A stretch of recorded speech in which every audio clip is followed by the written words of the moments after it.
What's going on, everyone? So, on this question, where's all the playing time going to come from for the various players, right? Especially with now Koloko, who is expected to actually get some minutes, and Anthony Davis wanting to shift over to the 4.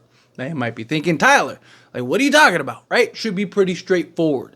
But it's really not, right? So, Max Christie, we keep getting reports over and over and over again that he is supposed to play a lot of minutes. Not just like, we'll see how it goes. No, he's expected to play a big role and play a lot of minutes. He's the 2, not really big enough to shift over and play the 3. You have right now on the surface, right? Got to imagine everybody's healthy. I know right now Jared Vanderbilt's a big question. Christian Wood's a big question. But let's say everybody's healthy. Got to imagine it's D'Angelo Russell, right?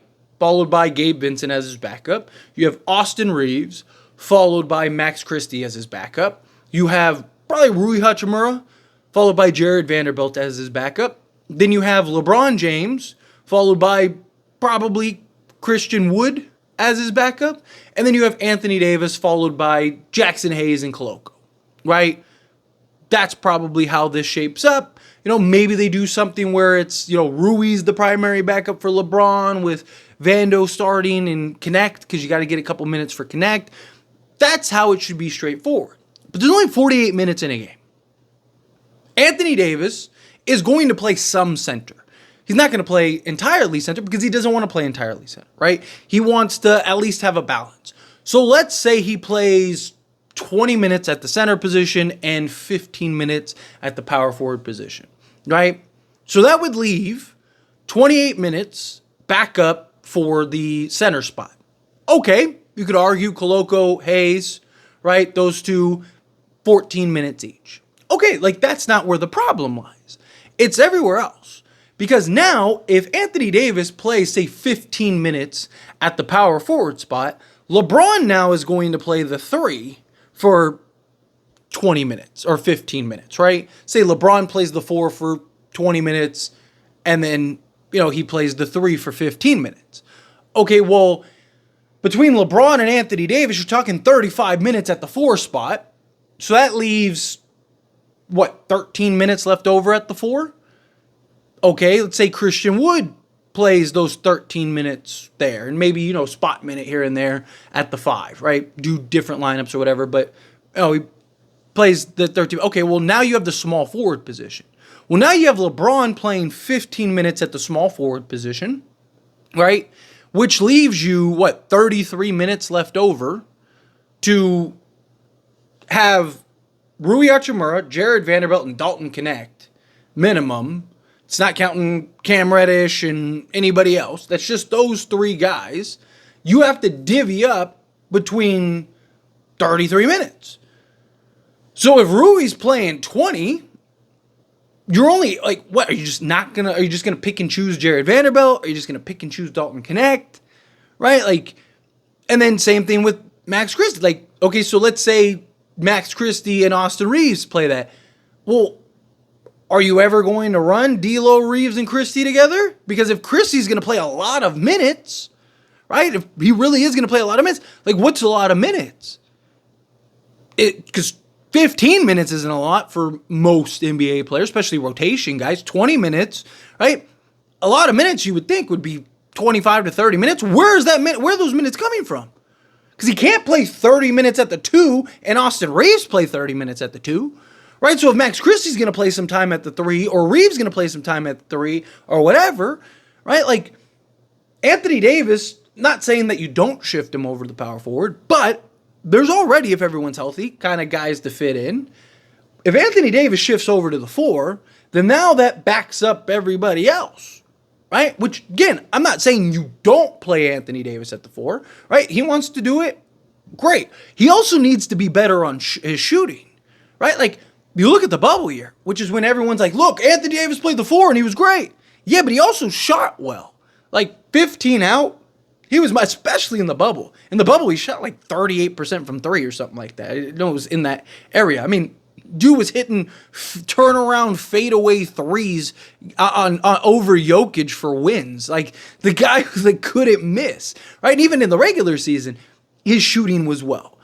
He's not been great shooting the basketball 15 out. He's still absolute money 15 in, right? But if you're going to have that with Jackson Hayes and, Christian Koloko, those two can't spread the floor. There is some murmurs of, like, Jackson Hayes maybe getting an opportunity to stretch the floor a little bit. But even then, even Koloko's shown a little bit of spreading the floor a little bit. Sure, okay. But you're not really going to have them shoot, 7 threes a game between the two of them, right? They're primarily going to be the floor running bigs, play the Daniel Gafford, Derek Lively roles, right? The JaVale McGee role from the 2020, right? JaVale McGee wasn't out there just taking threes, right? He was running the floor, being that high energy guy, being that guy. So Anthony Davis is going to have to improve on his shooting, but that's neither here nor there. The problem is that JJ Redick's going to have to figure out how to really kind of get everyone going.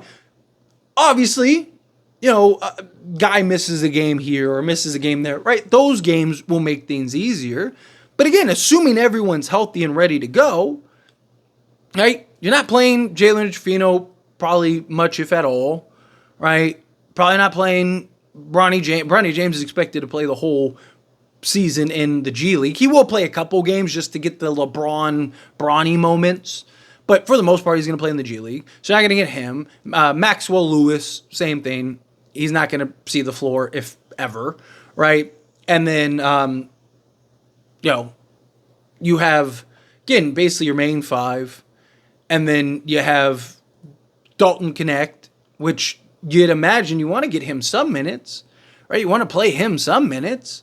Jared Vanderbilt, right? Like, if he's healthy, he's your best defensive player, not named Anthony Davis. You got to imagine you're going to get him some minutes. Like, how does JJ Redick solve this Rubik's Cube? And Anthony Davis playing the 4 now makes it a lot harder for Rui. Like, Rui gets impacted, right? Because now Rui, right, like, yeah, he might start and close games, but he also, like, he's probably never playing the 4 now, right? Like, more likely than not. I mean, if LeBron misses a game or AD misses a game, maybe. But outside of that, like, if they play, 75 games, which hopefully they do, knock on wood, Rui's never playing the 4, right? And that's where he's best slotted at, right? And, like, it's just, you kind of have this jumbled mess because there's a lot of guys that are expecting to get minutes. There's a lot of guys that are expecting to get a role. And the way everything's shaped up is for LeBron to play the 4 and AD to play the 5. But now if you're going to adjust that, which, again, is fine, but now you got to find those minutes for everybody. Fans are never going to be happy. Dalton Knecht gets 7 minutes a game. People are going to be like, why aren't you playing Dalton Knecht, right? Like, but it's like, where do the minutes come from? Like, who are you playing him over, right? Like, again, I mean, obviously a trade would fix a lot of this, right? If you trade 3 guys to go get, Jeremy Grant, then you're fine, or you go get Zach LaVine or something like that, then now you've got it solved, right? Like, now you're just kind of filling in some holes, right? Like, but you have your rotation.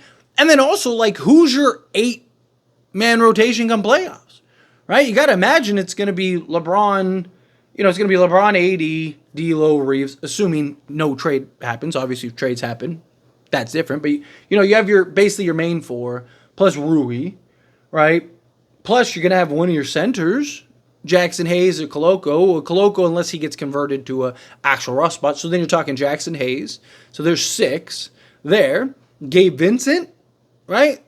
Point of attack, 3-and-D guard who has playoff experience.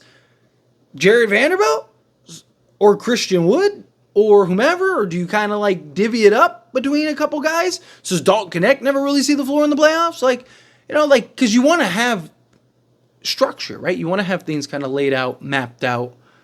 Obviously early on, I'm sure, the first, 15 games, I'm sure JJ Redick's going to, kind of explore some stuff and kind of experiment a little with some lineups, right? Like, what is Gabe Vincent, Dalton Knecht, Cam Reddish and with Christian Wood and Koloko look like, right? Like, you just early on is when you want to try stuff. Not saying you run that unit for 20 minutes, but I mean, you look at like the charts of like lineups and stuff, right? It's always this long list of all the variations, right? Early on is when you want to do that because you want to see like, okay, does this guy play well with these guys? Because training camp's only so long. Practices, you're only so much, but you also want to practice with like your main starters and stuff, right? The only real time you get to see real in-game live and experience is real in-game live experience, right? So, no, I do think that there will be some, but as you start moving towards like, okay, we need to really sew up a roster or a rotation. We really need to start getting ready for the playoffs and all that stuff. Who are those guys that kind of fall out? Or does a trade solve that, right? Like I said, you go trade for Jeremy Grant, and now Rui, Gabe, and Cam Reddish are gone. Well, there's 2 of your 8. So now you cleared off one guy. You go do another trade. Okay, well, there you go, right? Like, again, it's not a bad problem to have if everyone is good, right?